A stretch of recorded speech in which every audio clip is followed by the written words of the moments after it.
आप देख रहे हैं बनो अपना फाइनेंस मिनिस्टर और मैं हूं आपके साथ कविता थपलियाल।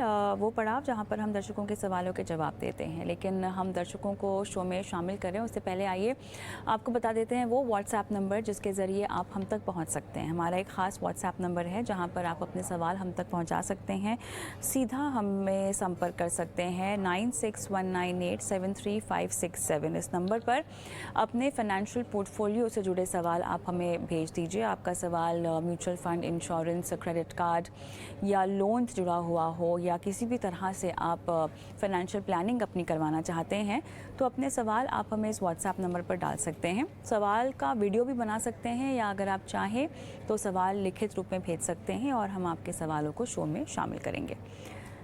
चलिए, तो हमारे साथ अमित कुकरेजा, फाउंडर अमित कुकरेजा एडवाइजरी भी जुड़ गए हैं। स्वागत है अमित आपका शो पर। और हमारे पहले दर्शक अजीत भी फोन लाइन पर हमारे साथ हैं। नमस्कार। कैसे हैं सर आप? बढ़िया एकदम। कहाँ से बोल रहे हैं? मुंबई। मुंबई से? अच्छा। यस। तो आपने जो लिखा हुआ है, आपको बेटी की शादी के लिए 40 लाख चाहिए होंगे 25 साल के बाद, हायर एजुकेशन के लिए आपको चाहिए होंगे 25 लाख 18 साल के बाद, है ना? रिटायरमेंट के लिए आपने रखा है 1 करोड़ का लक्ष्य 30 साल के बाद। मुझे बताएंगे आपने कहीं पर इन्वेस्टमेंट की शुरुआत अभी की है? इन्वेस्टमेंट की शुरुआत तो वैसे LIC जाता है और एक SIP जाती है। हाँ, तो ज़रा मुझे डिटेल्स देंगे क्योंकि वो डिटेल्स आपने हमें दी नहीं है। SIP किसकी जाती है? कहाँ, कौन से फंड की जाती है, किस चीज़ की जाती है? ऐसा नहीं है, मैं तो उसके बारे में अवेयर तो नहीं हूँ बिकॉज मैं एक एजेंट के थ्रू करता हूँ तो उनको मंथली में पे करता हूँ।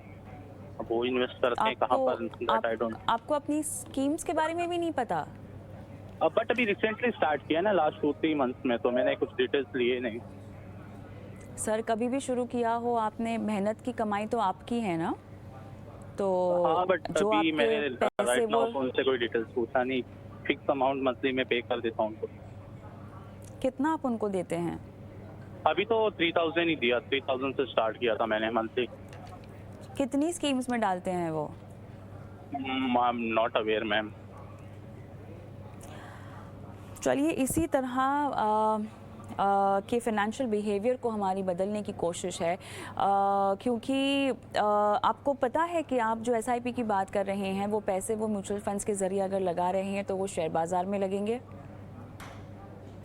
एग्जैक्टली जी। तो नहीं पता। ओके। तो आपने जो हमें सवाल भेजा है वो आपने क्या सोचकर भेजा? आप किस तरह की रणनीति हमसे चाहते हैं? कि मतलब अगर मुझे इतना पैसा ये पर्टिकुलर टाइम पे चाहिए हो तो मुझे क्या SIP करनी चाहिए, मंथली मेरा क्या इन्वेस्टमेंट होना चाहिए कि मैं इसके लिए इतना मतलब पा सकूं वो टाइम पे, for higher education, for daughters marriage और फिर एज पर रिटायरमेंट। आपने अच्छी बात है कि अपने लक्ष्यों को आँक लिया है, शायद आपने शो देखकर ये बात समझी हो, लेकिन आपने सवाल हमें भेजा हो या अपने एजेंट को पैसे दिए हो, ये जानना बहुत ज़रूरी है कि आपके पैसे कहाँ लगाए जा रहे हैं और आपको जो रिकमेंडेशन मिल रही है वो किस तरह की रिकमेंडेशन मिल रही है।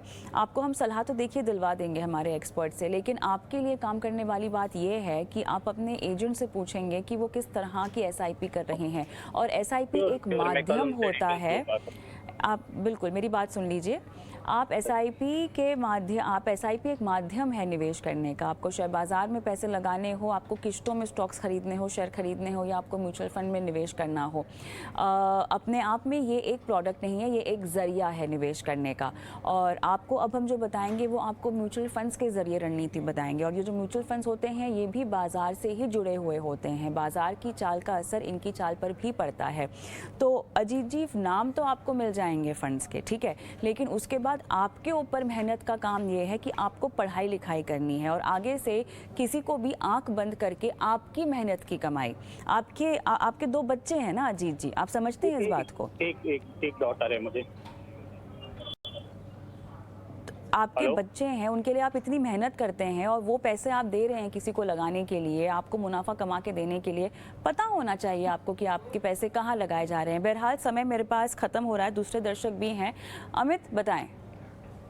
देखिए अजीत जी, आपको सबसे पहले ये समझना है कि आप ये जो इन्वेस्टमेंट्स कर रहे हैं थ्रू एन एजेंट, ये एक मार्केट बेस्ड इन्वेस्टमेंट्स हैं। ये इन्वेस्टमेंट्स वॉलेटाइल होते हैं, इनमें रिटर्न्स वेरी करते हैं, बट क्योंकि मुझे आपके फंड्स नहीं पता तो मैं ज्यादा स्पेसिफिक कमेंट्स नहीं दे सकता।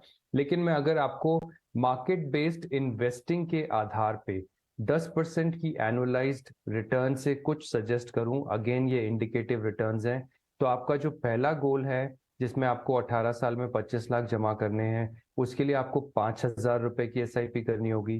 जो आपका दूसरा गोल है जिसमें आपको डॉटर की मैरिज के लिए 40 लाख जमा करने हैं, उसके लिए आपको 3,500 की एसआईपी करनी होगी।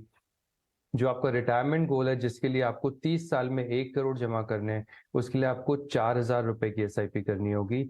ये इंडिकेटिव 10% रिटर्न्स हैं, मार्केट बेस्ड रिटर्न्स पे आधारित हैं। सो टोटल आपको 12,500 रुपए की एसआईपी करनी होगी इन तीनों लक्ष्य को हासिल करने के लिए।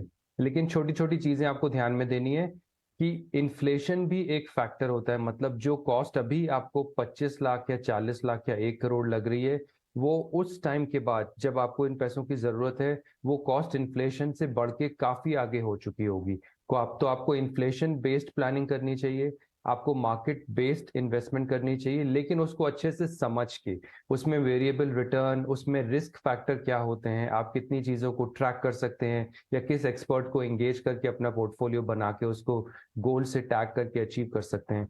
और तीसरा, आपको फंड परफॉर्मेंस, अपनी इन्वेस्टमेंट की परफॉर्मेंस को असेस करना सीखना जरूरी है, क्योंकि उसी बेसिस पे आप एक एम्पावर्ड इन्वेस्टर के तरीके से अपने गोल्स को अच्छे से ट्रैक कर पाएंगे, प्लान कर पाएंगे और उनको टाइमली मैनर में अचीव कर पाएंगे। फंड्स के नाम बताएंगे आप इनको? जी कविता, इनके लिए क्योंकि एक बिगिनर इन्वेस्टर है, इनको ज्यादा म्यूचुअल फंड्स इन्वेस्टमेंट्स अभी शायद इतने फेमिलियर नहीं होंगे ये उनसे, तो मैं उनको बोलूंगा Edelweiss balanced advantage fund, UTI Nifty index fund, HDFC Sensex index plan. इन तीन स्कीम्स में जो जिसमें से 2 इंडेक्स बेस्ड हैं और एक बैलेंस एडवांटेज है जिसमें एक internal dynamic asset allocation strategy होता है। इन तीनों में ये अगले 3 साल तक निवेश करें और अपने आप को जब कंफर्टेबल महसूस करें तभी थोड़े से ज्यादा रिस्की फंड्स में अपना पैसा लगाएं। ऑल द बेस्ट अजीत जी। रोहित जैन साहब मेरे साथ फोन लाइन पर हैं। नमस्कार जी मैम, नमस्कार। रोहित जैन फ्रॉम पटियाला में। पटियाला से बोल रहे हैं आप, बताइए सर। आपके फंड्स के नाम मैं दोहरा देती हूँ। मिराई का इमर्जिंग ब्लू चिप है, SBI का स्मॉल कैप है, पराग पारेख का फ्लेक्सी कैप है, निप्पॉन इंडिया का स्मॉल कैप है, ICICI का लार्ज और मिड कैप है, और ICICI का ही ब्लू चिप है आपके पास। 30 करोड़ चाहिए सर आपको 20 साल के बाद, ये आपने लक्ष्य डाल रखा है। फिलहाल आपकी फिक्स डिपॉजिट है 1 CR की। लमसम वैल्यू, ये लमसम वैल्यू आप किसका लिख रहे हैं? 15 लाख के आसपास का मैम, पोर्टफोलियो का मैम, म्यूचुअल फंड। ये जो म्यूचुअल फंड्स वाला है, अच्छा अच्छा ठीक है। और गोल्ड में आपने अभी निवेश किया हुआ है 1 करोड़। अच्छा, गोल्ड का 1 करोड़ ज्वेलरी है या निवेश है sir? Ma'am, it is jewellery. It is like I am treating it like investment only, though it is in jewellery. Sir physical jewellery कैसे इन्वेस्टमेंट होगी? हालांकि इसमें मेकिंग चार्जेस वगैरह आपके लगेंगे। बहरहाल अधिकतर भारतीय ज्वेलरी को ही सही इन्वेस्टमेंट समझते हैं गोल्ड में, पर चलिए ठीक है। जी जी जी सर, ये बताइए जो आप पूछिए पूछिए पूछिए। हाँ जी ma'am, I was just saying that ये जो गोल्ड का जो 1 करोड़ का वैल्यू मैंने लिया है, दिस इज ऑर्नामेंट का जो गोल्ड वैल्यू ही लिया मैम। ठीक है, समझ गए। मुझे ये बताइए कि आपने और निवेश को बढ़ाना है राशि को? मैम, मैंने अभी 25,000 से 35,000 किया है रिसेंटली। तो हाँ जी, 5 महीने में I can step up by 5,000। अच्छा, ये फिक्स डिपॉजिट 1 CR की एक ही जगह पर, ये आपने कितने सारी फिक्स डिपॉजिट्स की हुई हैं? मैम, ये एक्चुअली पेरेंट्स के नाम पे किया हुआ है, तो उनको सीनियर सिटीजन वाला इंटरेस्ट मिलता है। It is with Punjab national bank. अच्छा अच्छा, ऑलराइट। अमित?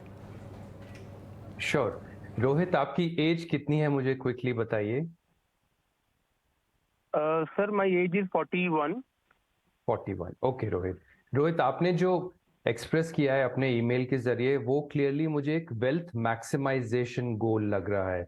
कि आप 20 साल में 30 करोड़ एक्यूमुलेट करना चाहते हैं, लेकिन मैं आपको एक बात बताऊं, जो वेल्थ मैक्सिमाइजेशन गोल का प्लान होता है वो बहुत फ्रिक्वेंटली ऑफ ट्रैक हो जाता है। तो अगर आप अपने गोल को और स्पेसिफिकली लाइफ गोल से टैग कर लें, जैसे कि मुझे घर खरीदना है, मुझे गाड़ी खरीदनी है, मुझे एक पैसिव इनकम पोर्टफोलियो बनाना है, मुझे नया बिजनेस शुरू करना है, मुझे किसी की एजुकेशन के लिए पैसा इकट्ठा करना है, तो अपने गोल को फ्रैगमेंट कर दीजिए, attach it to 4-5 important life goals. उन लाइफ गोल से अपने फाइनेंशियल गोल्स को डिराइव करिए और फिर अपने पोर्टफोलियो को कॉन्स्टिट्यूट या बनाकर उनको ट्रैक कीजिए। तो उसमें आपकी जो ट्रैकिंग हो जाएगी, आपकी जो गोल के प्रति कमिटमेंट होती है वो बढ़ जाएगी, आपके मोटिवेशन का लेवल कंप्लीटली चेंज हो जाएगा। अगर आप सिर्फ वेल्थ मैक्सिमाइजेशन के गोल से चलेंगे तो हो सकता है आप बहुत डिस्ट्रैक्ट हो जाएं सिर्फ आरओआई की वजह से।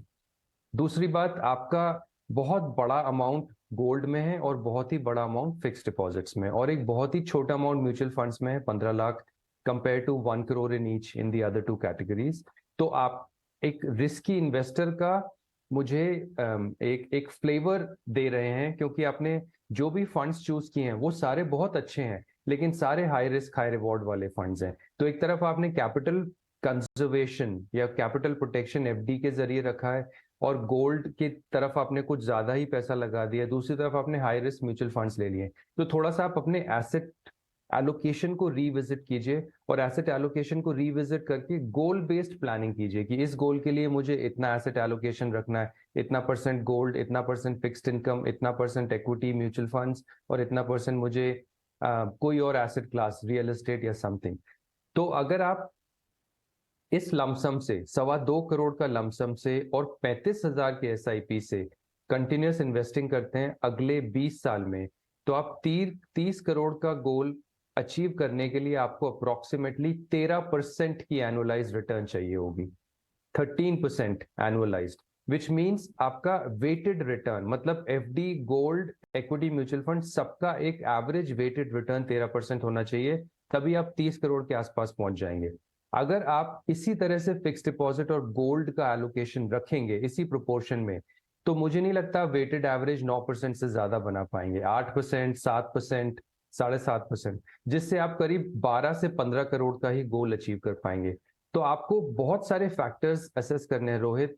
1, asset allocation; 2, life goals, financial goals; 3, understand your risk tolerance; 4, understand the interest, the return aspect; 5th, understand the tax implication of investing in each asset class; and 6th, when are you adjusting the money for inflation? जो आपको 30 करोड़ आज लग रहा है वो उस समय 30 करोड़ एक डीवैल्यूड रुपी होगा, क्योंकि इन्फ्लेशन काफी हो चुका होगा। तो ये बहुत सारे एस्पेक्ट्स हैं, तो किसी एक्सपर्ट को एंगेज करके आप इसको होलिस्टिक प्लान में कन्वर्ट कीजिए, और फिर अपनी इन्वेस्टमेंट स्ट्रैटेजी को रीविजिट करके अपना नया लक्ष्य बनाइए या खूब सारे गोल्स बनाइए, और फिर अपने इन्वेस्टमेंट प्लान को उन गोल से टैग कर दीजिए।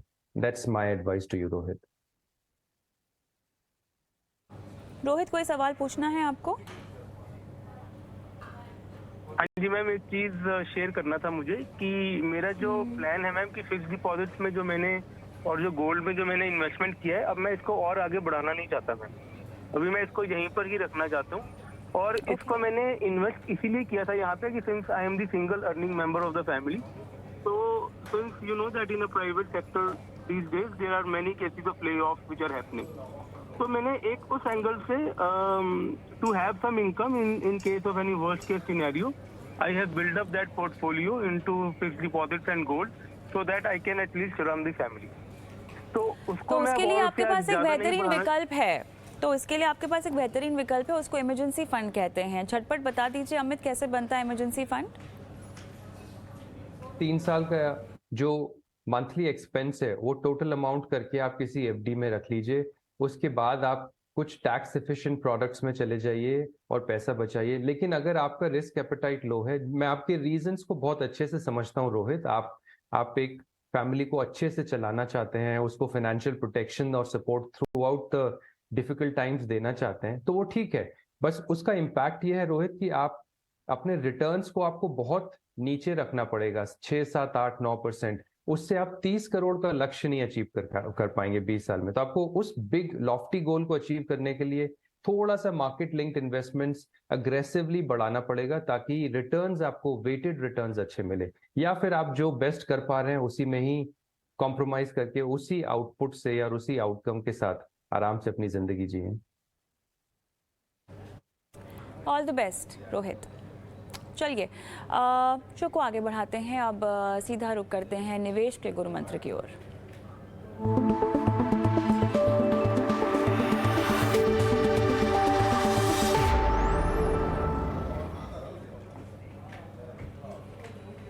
अमित बताइए क्या है आपका आज का गुरु मंत्र? से ही गुरु मंत्र डिराइव होता है। रोहित बहुत ही प्रोटेक्टिव इन्वेस्टर लग रहे थे, उन्होंने काफी पैसा फिक्स डिपॉजिट्स में रखा था। तो हम कहते हैं फाइनेंशियल प्लानिंग के जो बेसिक टेनेट्स हैं, बेसिक प्रिंसिपल्स है, उसमें आप लॉस ऑफ लाइफ के रिस्क को, लॉस ऑफ गुड हेल्थ के रिस्क को, लॉस ऑफ जॉब के रिस्क को बहुत अच्छे से डील करें और सबसे पहले इन चीजों को एड्रेस करें before getting into detailed investing plan of market linked instruments और मार्केट लिंक्ड प्रोडक्ट्स। तो हमेशा इंश्योर करें कि एक लाइफ इंश्योरेंस लें, अच्छा सम एश्योर्ड, बिल्कुल no money back, pure life insurance, एक अच्छा हेल्थ इंश्योरेंस लें, एक अच्छा कंटिजेंसी फंड बनाएं ताकि लॉस ऑफ जॉब अगर हो तो आपकी फैमिली सफर ना करे। और जब आप इन्वेस्टिंग शुरू करें तो हमेशा इन्फ्लेशन बीटिंग रिटर्न्स को टारगेट करें, क्योंकि इन्फ्लेशन आपकी वेल्थ को इरोड करता है, मतलब बचे हुए पैसे को, उसकी परचेजिंग पावर को, उसकी कैपेसिटी को डिमिनिश कर देता है, खत्म कर देता है। तो इन्फ्लेशन बेस्ड इन्वेस्टिंग जरूर करें, लेकिन उससे पहले अपने लाइफ के, गुड हेल्थ के और जॉब के रिस्क को एड्रेस कर लें, इनकी प्रोटेक्शन बनाएं, अच्छे से इंश्योरेंस प्लान्स लें, कंटिजेंसी फंड बनाएं, उसके बाद ही इन्वेस्टमेंट प्लानिंग में जाएं। चलिए आगे बढ़ते हैं और हर्ष प्रताप सिंह का मैं सवाल लूँगी। इन्हें लगभग 7.5 करोड़ रुपए इकट्ठा करने हैं 15 साल में, और UTI, Nifty, Kotak emerging, quant का स्मॉल कैप, क्वांट का एक्टिव, पराग पारिक का कौन सा फंड ये सोच रहे हैं, ये इन्होंने नहीं डाला है। ये 12 लाख रुपए पर एनम कह रहे हैं कि ये निवेश करना चाहेंगे इन फंड्स में अगर हो सके तो। और बाकी इनके सवाल हैं और एक एक करके लेंगे। बताएं पहले सवाल का जवाब अमित। हर्ष 12 लाख रुपए ही इन्वेस्ट कर सकते हैं, तो 12 लाख रुपए की इन्वेस्टमेंट से अगर मैं रिटर्न्स 10% से लेके 14% की रेंज में रखूं तो ये 5 करोड़ 65 लाख जमा कर सकते हैं। अगेन ये इंडिकेटिव रिटर्न्स हैं, गारंटीड रिटर्न्स नहीं है, बट मार्केट बेस्ड हैं। तो इनका जो 7.5 करोड़ रुपए का लक्ष्य है वो अचीव नहीं हो सकता 12 लाख की SIP से। जो इनको अपना गोल अमाउंट रिड्यूस करके 4.5 से 5.5 करोड़ के बीच में रखना पड़ेगा, या फिर अपनी SIP बढ़ानी होगी।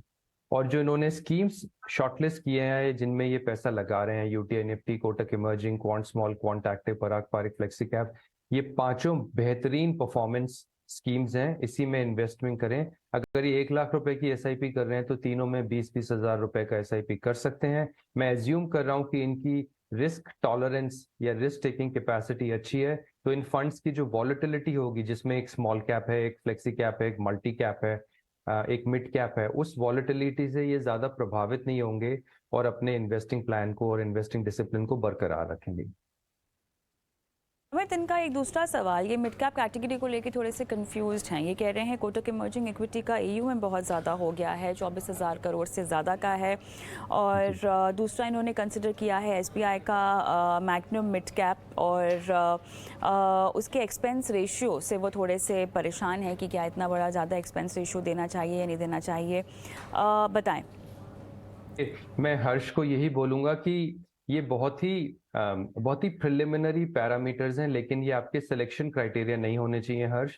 एक्सपेंस रेशियो, AUM के अलावा फंड मैनेजमेंट स्टाइल, फंड में कितनी वॉलेटिलिटी बेयर करने की कैपेसिटी है, फंड का शार्प रेशियो, फंड के जो रिस्क पैरामीटर्स हैं, फंड का बीटा, बहुत सारे फैक्टर्स हैं। अगर आपको टेक्निकल एस्पेक्ट्स में दिलचस्पी है तो मैं हर्ष को बोलूंगा आप एक फॉर्मल सर्टिफिकेशन कोर्सेज कीजिए अपने नॉलेज के लिए, लेकिन इन 2-3 चीजों के आधार पे आप अपना फंड सिलेक्शन ना कीजिए। फंड का परफॉर्मेंस, फंड मैनेजर का परफॉर्मेंस, फंड का performance in terms of bull cycle and bear cycle, उसको अच्छे से समझें और उसने पीयर ग्रुप में कैसे परफॉर्म किया है, उन सारे एस्पेक्ट्स के आधार पे अपने सिलेक्शंस कीजिए, ना कि 1 या 2 पैरामीटर्स पे। और साथ ही क्वांट एक्टिव फंड में ये कह रहे हैं कि क्या निवेशित रहना चाहिए और क्या इसके अलावा कोई मल्टी कैप और फ्लेक्सी कैप अपने पोर्टफोलियो में ये डाल सकते हैं? क्वांट एक्टिव काफी अच्छा परफॉर्मिंग फंड है। इसका लेट परफॉर्मेंस स्पेशली कोविड के बाद, गिवन दी कोविड साइकिल्स और market cycles during Covid time, it has delivered very good returns. So I think वो एक अच्छा परफॉर्मिंग फंड है, उसको डेफिनेटली रखें। क्वांट स्मॉल आपने शॉर्टलिस्ट किया है, उसको ऐड कर सकते हैं। पराग पारिक एक फ्लेक्सी कैप है, क्वांट एक्टिव एक मल्टी कैप है। दोनों की कैटेगरीज में डिफरेंस है। फ्लेक्सी कैप में कुछ ज्यादा फ्लेक्सिबिलिटी होती है मार्केट कैप एलोकेशन का, मल्टी कैप में लिमिटेड फ्लेक्सिबिलिटी होती है। कोटक इमर्जिंग एक मिड कैप फंड है, वो भी एक अच्छा फंड है। तो जो फंड्स आपने चूज किए हुए हैं, आप इसमें से अगर लिस्ट को कम करना चाहते हैं तो मैं सजेस्ट करूंगा कि आप स्मॉल कैप को निकाल दें। Quant active, Parag Pareek, Kotak emerging और यूटीआई निफ्टी जो कि एक अच्छा इंडेक्स फंड है, इन चारों को रखें। और अगर आप पांचों भी रखेंगे एक स्पेसिफिक स्मॉल कैप कैटेगरी, तो वो भी आपके वेटेड एवरेज रिटर्न को अच्छा करेंगे, क्योंकि आपका जो होराइजन है वो 15 साल का है। तो 15 साल में एनुअलाइज्ड रिटर्न्स आपको अच्छे मिल सकते हैं इस फंड कॉम्पोजिशन में। चलिए, बहुत बहुत धन्यवाद इसी के साथ अमित आज शो पर शिरकत करने के लिए, दर्शकों की फाइनेंशियल प्लानिंग करवाने के लिए। और इसी के साथ मुझे भी इजाज़त दें, लेकिन जाते जाते आपको छोड़ जाते हैं हमारे व्हाट्सएप नंबर के साथ। नमस्कार।